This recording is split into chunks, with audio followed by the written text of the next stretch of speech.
You are about to enter the Peter Schiff Show. We should not have deposit insurance. You know, Americans do a lot of research before they buy a microwave oven or, you know, a plasma TV or a car. They read consumer reports. They do a lot to make sure they're buying the right product.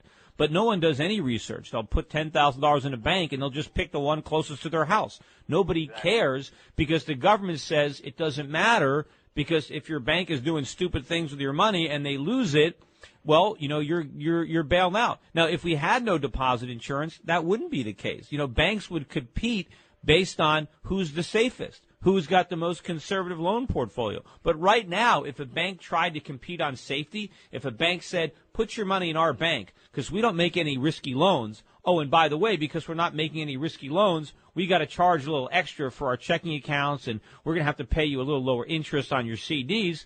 People are going to say, well, drop dead then. I'm not going to bank with you. I'm going to go with a bank that's taking more risk because, after all, I don't care about the risk because the government's got me covered. So we've got to get the government out of the moral hazard creation business. We need people to be responsible. We need bankers to be responsible, which means we need to get the government out of the subsidy business. We haven't followed the Constitution, and that's what we ought to be doing.